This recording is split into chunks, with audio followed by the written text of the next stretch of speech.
Now, I talked about economics. We're talking about economics. We're talking like an accountant, okay?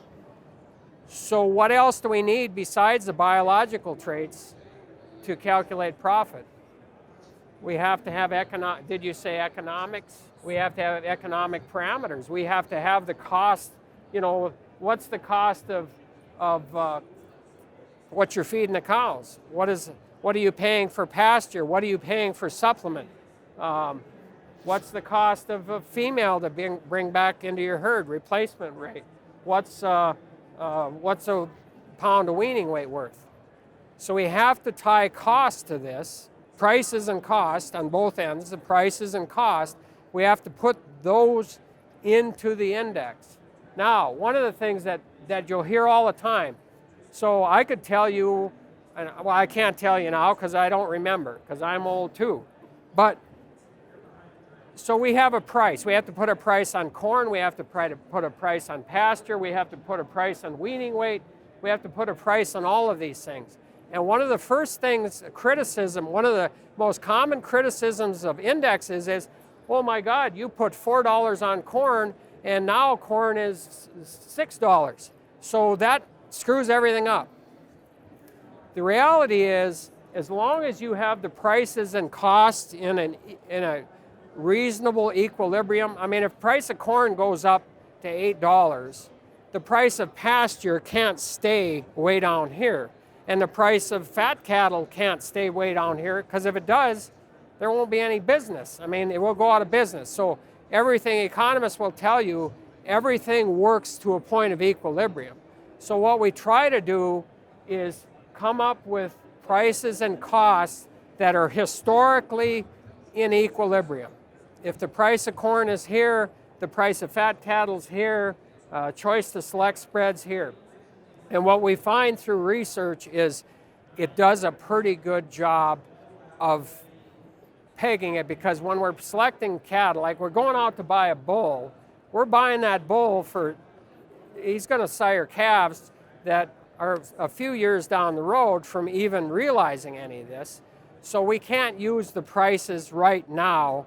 We have to use historic prices that are in equilibrium. And as long as you do that, what you find is you get a pretty good outcome. It's pretty stable, okay? So that's the other part. You got to tie the prices and costs. So then if we go from the cow-calf, we'll throw the feedlot and packing plant together. Feedlot, now after I've talked about thinking like an accountant, so what are the input traits in the feedlot and the packing plant? What do we need to know? Feed, how much are they going to eat? So we'll call that feedlot intake. So anything else? What other input? One more thing, yardage. Okay, so these two things actually cover input in the feedlot. Now, that's pretty simple, isn't it? And actually, when you look at the cow-calf, as complicated as a cow-calf business seems to be, when you break it down to economically relevant traits, there are not a lot of traits. If you're an accountant, there's only a handful of traits you really need to be concerned with. Okay, so what about the output traits in the feedlot? What are the output traits? Live weights. Okay, so live weight. So let's say we're going to sell grade and yield. We're going to sell carcass. We're going to sell carcass weight. What else? What's another output trait? Quality grade.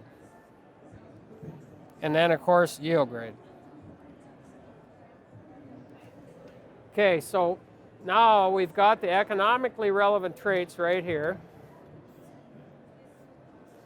What are the EPDs that allow us to predict these economically relevant traits? Feed to gain. Okay, feed to gain. But what does feed to gain tell you? It tells you their intake ratio compared to Okay, so if I'm an accountant and I say, or if I'm an accountant, you tell me I have a feed to gain of 6 to 1. 6 pounds of feed, a pound of gain. That's pretty good. But what do I do with it as an accountant? You can calculate that based off of your commodity prices. Yes, but what do I have to do? If I just say it's 6-to-1, what does that tell me?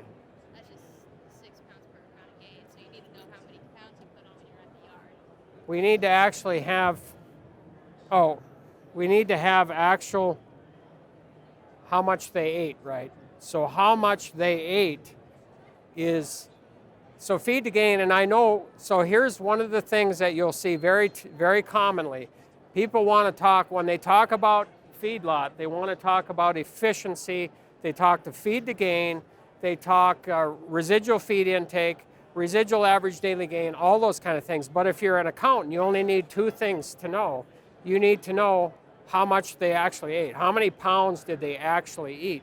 Because if it's 6-to-1 and they only gained a pound, that's 6 pounds they ate.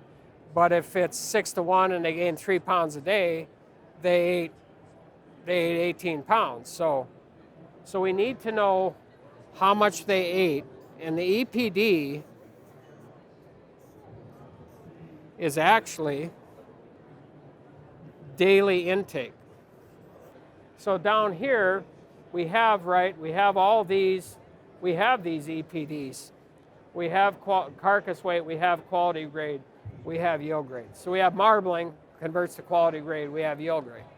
So again, now we have to apply prices and cost. We have to apply the choice to select spread. How much is the choice select spread? How much is carcass weight worth, and those kind of things. And so, and here finally, I'll give you so to pull this all together, and we talk about, I said it's a grand unifying theory, because really in the world of animal breeding, there's all kinds of different variables. It could just boggle your mind when you think of all the things that you could potentially think about. This ties it all together, and the way it's done is, so we have a computer simulation, and we simulate cattle production. We simulate the cow-calf business, we simulate the feedlot packing plant, and we say, okay, we're going to make a base run with everything average. Average marbling, average growth, average replacement rate, average intake, everything's average. And then we take one trait, one of those traits, and we change it 1 unit. We change it a unit, and we look and see how that impacts the bottom line. How does that impact profit? And that's how we get the weighting. So we go through this process with each one of these economically relevant traits. We change them 1 unit and find out how that impacts the profit. And that's how we get the ultimate weightings to overall weight the EPDs that go into this to calculate profit. And like I said, this isn't, I mean, as you see, it's fairly straightforward. It's not any hocus pocus. It's pretty straightforward stuff. You just need to think like an accountant.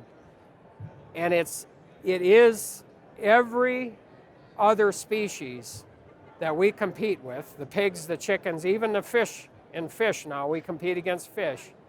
They use economic indexes to make selection decisions. And I think if you guys want, you young people, if you want to stay viable, if you want to compete with the other meat animal species, and you want to maintain your way of life, I mean, we've had a good way of life as beef cattle producers, seed stock producers, what have you. But, and the pig industry is a perfect example of this. The pig industry did not adopt, the technology came along and the corporations said, you know, we can leverage this technology, we can put it to work. And the data actually came from the family pig operations. They were family pig operations. There was a day that was actually true. They don't exist anymore.